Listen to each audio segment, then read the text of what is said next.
সেগুলো আমাদের যেরকম ভিক্টোরিয়াতে রয়েছে, মানে আগেকার দিনে যেগুলো, এগুলো কি অ্যাকচুয়ালি স্টোনস, হ্যাঁ। পুরোনো যুগের একদম। ও আচ্ছা, এখানে ইংলিশেও লেখা আছে যে সে বেসিক্যালি ভিক্টোরিয়া বা আমাদের মেমোরিয়ালতে যেগুলো আছে সেগুলো। পাথরের পুরো কি সুন্দর।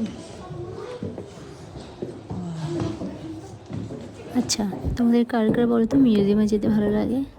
আই নো এটা শুনতে অনেকটা বোরিং লাগতে পারে, বাট সত্যি বলতে আমার মিউজিয়াম ঘুরতে খুব ভালো লাগে। মানে সেখানে গিয়ে এত পুরনো পুরনো জিনিস, এত বছরের পুরনো পুরনো জিনিস ওখানে গিয়ে মানে দেখা যায় আর কি। তো সেটা আমার কাছে খুব ভালো লাগে। আই নো এটার মানে অনেকের ভালো লাগতে না পারে, বাট আমার সত্যি করে বলবো আমার ইন্ডিয়ান যে জাদুঘর সেখানে যেতেও খুব ভালো লাগে, আর অন্যের জায়গায় গিয়ে সেটাও দেখতেও ভালো লাগে। এরপর এখানে একটা খুবই সুন্দর ভিউ ছিল, যেখানে দাঁড়িয়ে ফটো ভিডিওস অনেক কিছু করেছিলাম। মানে এই জায়গাটা জাস্ট ওয়াও। এরপরে কিছু শর্টস নিচ্ছিল, মানে শর্টস বলতে ওই উপরে গেছিলাম, ওপরে গিয়েও দেখলাম ওখানেও আরেকটা মিউজিয়াম আছে, তার ওই পাশে একটা মনেস্ট্রি আছে।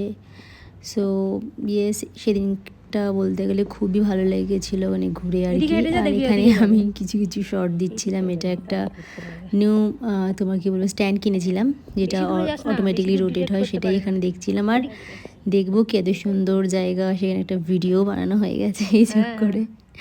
তো এখানে দেখবে আমি বোকা বোকা মতো এদিক ওদিক ঘুরে বেড়াচ্ছি, সেটা ভিডিওর জন্যে, আর কিছুই না।